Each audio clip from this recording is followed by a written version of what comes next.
আর একটু জোরে বলেন আমিন। আমাকে একটা বিষয়ের উপর দিছি, কবর হাসর।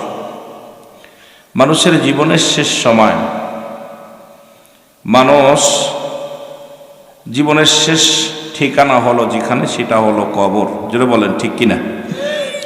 পৃথিবীর মধ্যে আসার সিরিয়াল আছে, যাওয়ার কোনো সিরিয়াল নাই। জোরে বলেন ঠিক কিনা? আসেনি।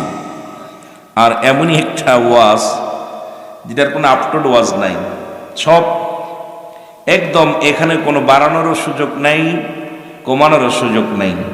কারণ মরণ হবে, কবর হবে, হাসরের ময়দান হবে, এর মধ্যে কোনো সন্দেহ। কার কার সন্দেহ আছে একটু হাত ওঠেন না। মরণ নাই কার কার একটু হাত তোলেন। কুরআনুল কারীমের মধ্যে যতগুলো সূরা আছে সব আয়াত অস্বীকার করতে পারবে, কিন্তু একটা আয়াত অস্বীকার করার মতো শিকার কোনো বান্দা, কোনো অমুসলিম বলেন, নাস্তিক বলেন, আর যে মাখলুকাতি হোক, অস্বীকার করার মতো ক্ষমতা নাই। কুল্লু নাফসিন যায়িকাতুল মাউত, প্রতিটা প্রাণীর মৃত্যু স্বাদ গ্রহণ করতে হবে। একমাত্র মৃত্যু নাই স্রষ্টার, সৃষ্টির মৃত্যু আছে। জোরে বলেন ঠিক কিনা? আর একটু জোরে বলেন ঠিক কিনা? সব কিছু শেষ করে দিবে হাসরের ময়দান। কুল্লু মান আলাইহা ফান, সব শেষ। সেই ময়দানটা হলো হাসরের ময়দান, কিয়ামত। এই যে এত কষ্ট করে মাহফিলটা সাজাইছেন, একদিনই হয় নাই। 1 মাস 15 দিন, 10 দিন, 1 মাস 15 দিন বা 1 বছর আগে প্রস্তুতি নেওয়া লাগে মাহফিলের জন্য। এত কষ্ট করে সামিয়ানা যে যিনি গড়েছেন, কত কষ্ট করে গড়েছেন, দেখা যায় ঘন্টার ভিতরেই সব করল খালাস, সব শেষ। ঠিক কিনা? যেটা বলেন ঠিক কিনা? সিলেট অঞ্চলের ভাষা আর মাগুরার ভাষা এক না, কেন আপনাদের ভাষা এক দেশের গালি, এক দেশের বলি। আর ঠান্ডা জর্জরিত, যেহেতু কিছু কথা শুরু করার আগেই জন্য বলতেছি আপনাদেরকে যে এক দেশের গালি, এক দেশের বলি। আপনাদের ভাষার লগে আমার ভাষা মিল নাই, আপনাদের ভাষা আমার ভাষার লগে আপনাদের ভাষা মিল নাই। যদিও বাংলা ভাষায় কথা বলি, আপনারাও বাংলা ভাষায় কথা বলেন, তবে সব এক হবে না। যেটা বলেন ঠিক কিনা? মহব্বতের সঙ্গে দুরূদ শরীফ পড়ুন। আল্লাহুম্মা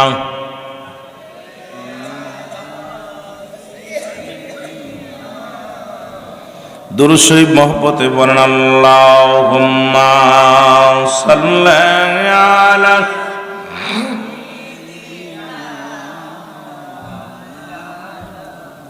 ওয়া আলা আলি সাইয়্যিদিনা।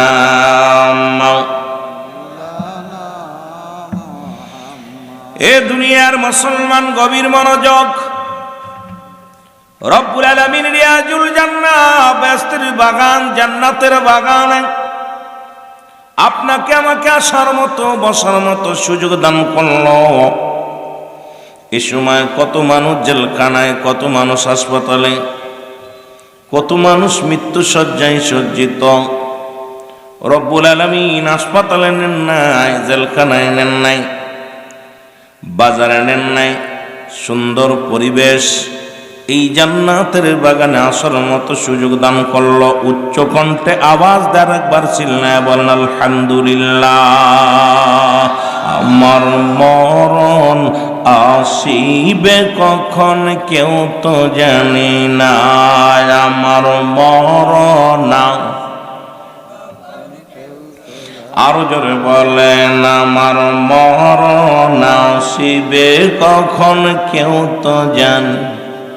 এ আমি চলে যাব, আমায় তোমরা ভুইলা যাইও না, আমি চলে যাব না, আমার মরণ আসিবে কখন কেউ তো জানি না, আমার মরণ। টাকা পয়সা দালান কোটা যাহা করেছি, সব কিছু ফেলাইয়া আজি একাই চলেছি রে, আমি সব কিছু ফেলাইয়া আজি একাই চলেছি। আমি যাবার কালে ভেবে দেখি আমার কেহ নাই, আমি যাবার কালে নাই আমার মরণ আসিবে কখন কেউ তো জানি না। আমার